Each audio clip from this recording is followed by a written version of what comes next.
Assalamualaikum warahmatullahi wabarakatuh. Halo Sobat YouTube, bagaimana kabarnya? Semoga Sobat YouTube semua dalam keadaan sehat walafiat.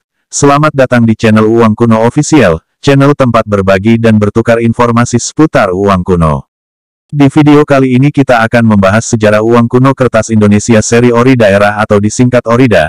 Ada fakta menarik apa saja di balik uang Orida ini? Silahkan disimak videonya sampai selesai biar tak ada informasi yang terlewatkan.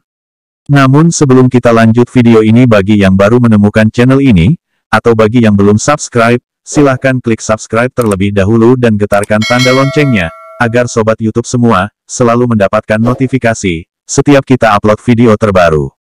Peredaran uang Republik Indonesia dibendung Belanda dengan berbagai cara. Pemerintah daerah berinisiatif mencetak mata uang sendiri. Setelah resmi beredar pada tanggal 30 Oktober tahun 1946, Pemerintah Republik Indonesia berupaya mendistribusikan uang Republik Indonesia atau ORI secara hati-hati ke berbagai wilayah di Jawa dan Madura. Dari percetakan, petugas memasukkan uang itu ke dalam keranjang-keranjang bekas dan membawanya dengan kereta api. Di dalam kereta api, pemerintah menempatkan petugas bersenjata lengkap. Pemerintah Indonesia menerapkan prosedur itu untuk memastikan uang itu bebas dari gangguan tentara Nika. Saat itu, Belanda sedang gigih menguasai kembali Indonesia. Mereka melakukan segala cara untuk memperlemah kedudukan Republik Indonesia. Strategi mereka menyasar pula segi ekonomi moneter. Antara lain dengan memproduksi mata uang yang dikenal dengan uang Nika, dan mencegah peredaran ori. Ada upaya pihak Belanda Nika untuk mengacaukan perekonomian dengan cara memalsukan ori dan memasukkan dan mengedarkan uang Nika atau uang merah ke wilayah RI. Masyarakat ikut mendukung peredaran ori di daerah tentara Nika bercokol. Misalnya di wilayah Cibinong dan Bogor, Jawa Barat. Di sini mereka bertaruh nyawa demi mengedarkan ori. Perjuangan rakyat terutama tentang memasukkan uang ori ke daerah yang diduduki oleh Belanda masih juga dilakukan meskipun 1001 macam gangguan. Memasuki tahun 1947, situasi di sejumlah perbatasan wilayah Republik Indonesia dan wilayah yang diduduki Belanda memanas. Pertempuran antara pejuang pro-republik dan tentara seringkali meletus. Distribusi ori ikut tersendat, keadaan makin parah ketika Belanda menggelar agresi militer pertama, yang menyebabkan kedudukan Republik di sejumlah wilayah goyah. Belanda berhasil merebut sejumlah wilayah Republik. Hal ini diperkuat oleh Perjanjian Renville pada Januari tahun 1948. Mr. Syafruddin Prawira Negara, orang yang mengusulkan agar pemerintah RI mengeluarkan ori, telah menduga bahwa peredaran ori tak akan berjalan mudah. Dia bilang keluarnya ori bukanlah akhir perjuangan. Keluarnya uang Republik bukan berarti bahwa kita nanti boleh goyang kaki dan hidup senang-senang saja, bahkan sebaliknya sekaranglah baru tiba saatnya untuk bekerja segiat-giatnya membangun secara teratur dan sistematis, kata Syafruddin Prawira Negara.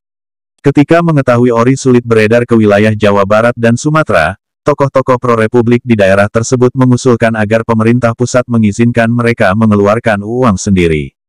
Selama menunggu persetujuan pusat, pemerintah Sumatera mengambil inisiatif mencetak uang sendiri dengan nama Uang Republik Indonesia Provinsi Sumatera atau disingkat ORIPS. ORIPS emisi pertama tertanggal, tanggal 11 April tahun 1947, ditandatangani Maklumat Gubernur Sumatera Tengku Muhammad Hasan. Penerbitan uang ini berlandaskan Maklumat Gubernur Sumatera Tengku Muhammad Hasan, nomor 92/KO tertanggal, tanggal 8 April tahun 1947, ORIPS menjadi Uang Republik Indonesia Daerah atau Orida pertama di Indonesia. Pemerintah pusat mengetahui dan mendukung penuh penerbitan ini. Nilai tukarnya setara dengan 1 ori di Jawa. Tapi peredarannya terhadang blokade tentara Nika. Agresi militer Belanda pertama yang melanda Pematang Siantar membuat seluruh kegiatan pencetakan ORIPS dipindahkan ke Bukit Tinggi. Namun dari Bukit Tinggi inilah pemerintah Republik menerbitkan ORIPS untuk berbagai wilayah lainnya di Sumatera. Khusus untuk emisi Bukit Tinggi, tercatat hingga 1948, ada 13 ORIPS yang diedarkan di Sumatera. Memasuki bulan Agustus tahun 1947, pemerintah asahan di Sumatera menerbitkan alat pembayaran berupa bon. Secara harfiah bon dapat diartikan sebagai bukti tertulis berupa kertas kecil mengenai peminjaman sejumlah uang atau barang. Menyikapi penerbitan uang atas inisiatif pemerintah setempat, pemerintah pusat secara resmi mengeluarkan Peraturan Pemerintah Nomor 19/1947 tanggal 26 Oktober tahun 1947. Isinya membolehkan pemerintah daerah tingkat provinsi, keresidenan, dan kabupaten untuk menerbitkan uang Republik Indonesia Daerah atau ORIDA. ORIDA adalah uang kertas atau tanda pembayaran yang sah yang berlaku secara terbatas di daerah tersebut. Peraturan Pemerintah Nomor 19/1947 memperjelas kedudukan uang daerah buatan pemerintah setempat. Karena itu, setelah peraturan itu keluar, pemerintah daerah di Jawa dan Sumatera tanpa ragu menerbitkan alat-alat pembayaran sendiri. Bentuknya tak hanya uang, ada juga bentuk bon, surat tanda penerimaan uang, kupon gerilya, kupon getah, surat mandat, dan tanda pembayaran. Sebut saja mata uang lokal seperti uang Republik Sumatera Utara Urisu, uang Republik Indonesia Daerah Tapanuli Orita, uang Republik Daerah Jambi Urija, uang Republik Indonesia Daerah Aceh Urida, uang mandat yang dikeluarkan oleh Dewan Pertahanan Daerah Sumatera Selatan, hingga uang kertas darurat untuk daerah Banten Oridaps. Oridaps merupakan orida pertama yang diterbitkan di Pulau Jawa dengan emisi serang yang terbit pada tanggal 15 Desember tahun 1947.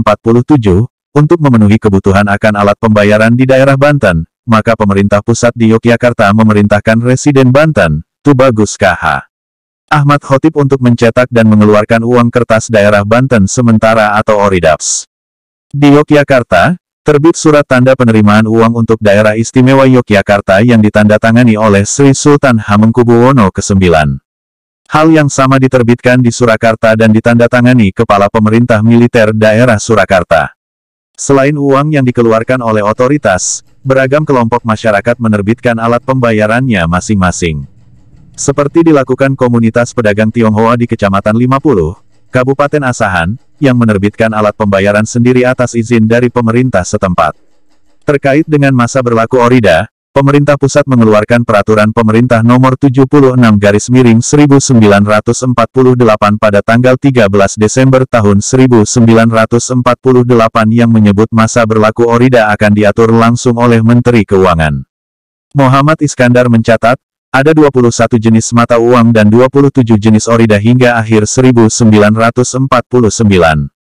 Dalam situasi perang, jumlah uang yang beredar di wilayah Republik Indonesia sulit dihitung dengan tepat. Peredaran ori dan orida pada 1946 sebesar 323 juta rupiah, diperkirakan meningkat menjadi 6 miliar rupiah pada akhir 1949. Selain sulitnya peredaran ori, penerbitan orida memang dilakukan untuk membiayai kegiatan pemerintahan lokal. Namun sama halnya dengan uang ori, kebanyakan dari uang orida ini mengalami inflasi yang cukup serius dan penurunan nilainya cukup signifikan. Kendati demikian, penerbitan berbagai jenis mata uang dalam bentuk orida telah membantu Republik tetap bertahan menghadapi serbuan uang nika di daerah. Selain itu, penerimaan masyarakat terhadap orida membuktikan posisi kuat Republik di berbagai daerah pendudukan Belanda. Kesepakatan Indonesia dan Belanda melalui Konferensi Meja Bundar KMB pada Desember tahun 1949 mengakhiri peredaran uang ori dan orida. Uang-uang itu harus ditarik setelah Indonesia dan Belanda sepakat mengeluarkan uang baru melalui De Javaasche Bank, yaitu Bank Sentral Hindia Belanda. Demikianlah video kita kali ini tentang sejarah uang orida, yang dilansir dari berbagai sumber. Semoga bermanfaat dan menambah wawasan bagi sobat YouTube semua.